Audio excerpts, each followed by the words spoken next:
Kapit kayo, pagpapasabog ng kilig ng Econin sa Bacolod, inaabangan na.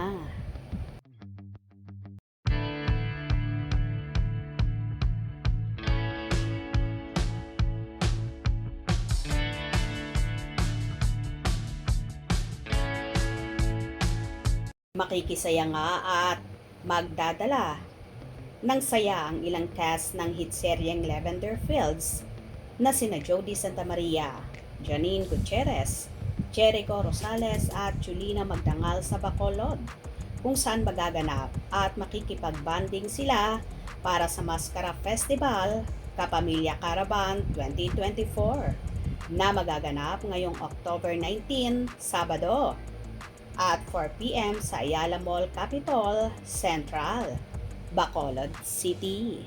Masayang banding ang ilalaban natin. Makakasama mo ang cast of Lavender Fields. Mga kapamilyang Bacoleños, tara na! Tara na at magsama-sama Sa Mascara Festival Kapamilya Caravan 2024. Kasama ang cast ng Lavender Fields. Ngayong October 19 na yan. Alas 4 sang hapon sa South Open Park. Ayala Malls Capital Central. Kita-kits! Takits! Kita-kits! Kita-kits mga kapamilya! Labangan na nga ng lahat ang naturang mga cast, lalong higit ang napapabalitang magkasintahan na sina Janine at Jericho na so happy ang mga puso ngayon. Marami kasi ang nagsasabi na tila nasungkit na ng aktor ang matamis na oo ni Janine, kaya naman ganito ito palagi kasaya at ganadong-ganado ring magtrabaho na parang si Janine din lang. Halata kasi sa dalawa na so in love na sila sa isa't isa. Anyway, palaging tumutok sa mga maiinit pang magaganap sa Lavender Fields na paniguradong nakakakaba, nakaka-inlove ang mga susunod na tagpo.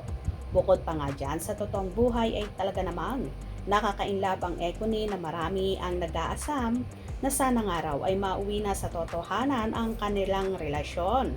Seryoso naman daw ang aktor sa dalaga kung saan so proud nitong ibinabandera at ipinaglalandakan sa publiko kung gaano niya kamahal at inaalagaan ang panganay na anak nina Lotlot Leon at Ramon Christopher.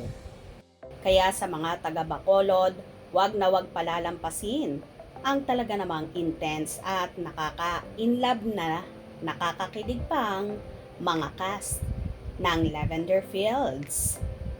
Kung nagustuhan nyo ang video na ito, comment down below.